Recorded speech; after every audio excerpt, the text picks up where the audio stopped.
இடத்தில் சொன்னார்கள். கர்த்தருடைய பரிசுத்த நாமத்திற்கு மகிமை உண்டாவதாக. ஜனங்கள் எகிப்திலிருந்து புறப்பட்டு வருகிறார்கள். வனாந்திரத்தில் நடத்தப்பட்டதை வேதம் நமக்கு காண்பிக்கிறது. அவர்களுக்கு ஆகாரம் இல்லை என்கிற ஒரு சூழ்நிலை வந்தபோது, ஆகாரம் இல்லை என்றல்ல, ஆகாரத்தை கர்த்தர் கொடுக்க போகிறார். அதற்கு முன்பதாகவே இவர்கள் நமக்கு ஆகாரம் இல்லை, நம்ம சாக போகிறோம், இனி அவ்வளவுதான் அப்படின்னு நினைச்சு இவங்க மோசே ஆரோன் கிட்ட முறை கேட்டுக்கொண்டிருக்கிற அன்பு சகோதர சகோதரி, தேவன் நம்மை ரட்சித்து அழைத்து வந்திருக்கிறார். ரட்சிப்புக்கு தேவன் கொடுத்த கிரயம் என்பது அது கொஞ்சம் அல்ல, ஒரு மனிதனுக்கும் கொடுக்க முடியாது. இதுதான் வேதம் சொல்லுகிறது. தேவன் தம்முடைய சொந்த குமாரன் என்று பாராமல் அவரையே நமக்காக தந்திருப்பார் என்றால், அவரோடு கூட மற்ற எல்லாவற்றையும் நமக்கு அருளாதிருப்பது எப்படி?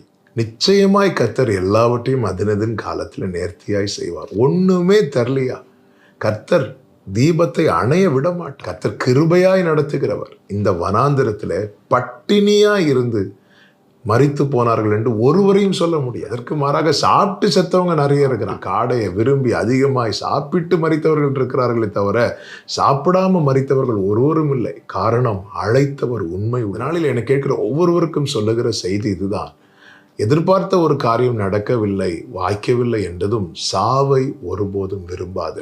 30:19 கர்த்தர் அதுதான் மோசேயை கொண்டு ஜனங்களுக்கு சொல்லுகிறார்.